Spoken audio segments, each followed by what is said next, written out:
हर हर गंगे करते हुए हमने कितनी बार गंगा में स्नान किया होगा, डुबकी लगाई होगी।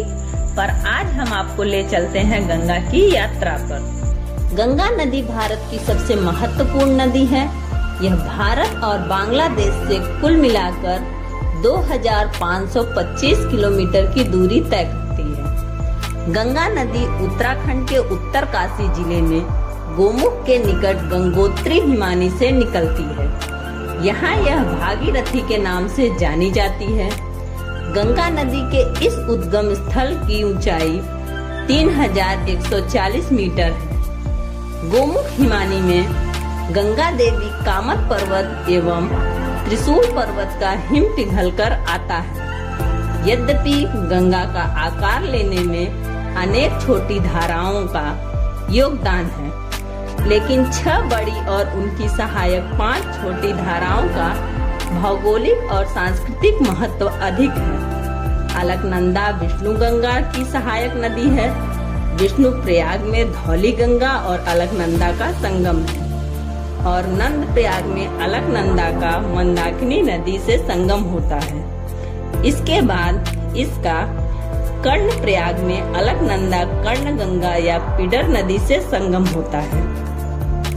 फिर रुद्रप्रयाग में अलकनंदा मंदाकिनी से मिलती है। इसके बाद भागीरथी व अलकनंदा देवप्रयाग में संगम करती है। यहाँ से यह सम्मिलित जलधारा गंगा नदी नाम से आगे प्रवाहित होती है। इन 5 प्रयागों के सम्मिलित रूप को पंच प्रयाग कहा जाता है। इस प्रकार 200 किलोमीटर का संकरा पहाड़ी रास्ता तय करके गंगा नदी ऋषिकेश होते हुए प्रथम बार मैदानों का स्पर्श हरिद्वार में करती है। हरिद्वार से लगभग 800 किलोमीटर मैदानी यात्रा करते हुए बिजनौर, गढ़मुक्तेश्वर, सोरो, फर्रुखाबाद, कन्नौज, बिठूर, कानपुर होते हुए गंगा नदी प्रयागराज में पहुंचती है। यहाँ इसका संगम यमुना नदी से होता है। यह संगम स्थल हिंदुओं का एक महत्वपूर्ण तीर्थ स्थल है। इसे तीर्थराज प्रयाग कहा जाता है। इसके बाद हिंदू धर्म की प्रमुख मोक्षदायिनी नगरी काशी में गंगा एक वक्र लेती है, जिससे यह उत्तर वाहिनी कहलाती है। यहाँ से गाजीपुर, पटना, भागलपुर होते हुए पाकुर पहुँचती है। इस बीच इसमें बहुत सी सहायक नदियाँ जैसे सोन, गड़क, सरयू, कोसी आदि मिल जाती है। भागलपुर में राजमहल की पहाड़ियों से दक्षिणावर्ती होती है। पश्चिम बंगाल के मुर्शिदाबाद जिले के गिरिया स्थान के पास गंगा नदी 2 शाखाओं में विभाजित हो जाती है, जो भागीरथी और हुगली नदी के नाम से जानी जाती है। भागीरथी नदी गिरिया से दक्षिण की ओर बहने लगती है, जबकि हुगली नदी दक्षिण पूर्व की ओर बहती है। हुगली नदी कोलकाता, हावड़ा होते हुए सुंदरवन के भारतीय भाग में सागर से संगम करती है। इसे बांग्लादेश में पद्मा के नाम से जाना जाता है। पद्मा में ब्रह्मपुत्र से निकली शाखा नदी जमुना नदी एवं मेघना नदी से मिलती है। अंततः ये 350 किलोमीटर चौड़े सुंदरवन डेल्टा में जाकर बंगाल खाड़ी से सागर में जाकर मिल जाती है। गंगा की इतनी लंबी यात्रा के बाद बात आती है इसकी पवित्रता की। गंगा नदी को बहुत ही पवित्र माना गया है।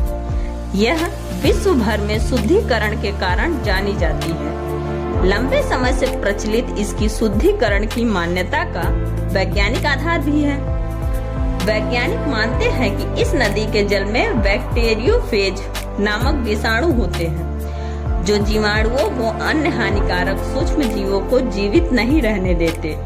गंगा नदी के जल में ऑक्सीजन की मात्रा बनाए रखने की असाधारण क्षमता है, किंतु इसका कारण अभी तक अज्ञात है। एक राष्ट्रीय सार्वजनिक रेडियो कार्यक्रम के अनुसार इस कारण हैजा और पेचिश जैसी बीमारियां होने का खतरा बहुत ही कम हो जाता है, जिससे महामारी होने की संभावना बड़े स्तर पर टल जाती है। भारत की अनेक धार्मिक अवधारणाओं में गंगा नदी को देवी के रूप में निरूपित किया गया है।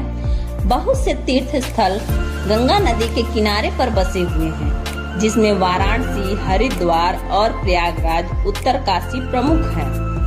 यह मान्यता है कि गंगा में स्नान करने से मनुष्य के सारे पापों का नाश हो जाता है। मरने के बाद लोग गंगा में राख विसर्जित करना मोक्ष प्राप्ति के लिए आवश्यक समझते हैं। यहाँ तक कि लोग गंगा के किनारे ही प्राण विसर्जन या अंतिम संस्कार की इच्छा भी रखते हैं।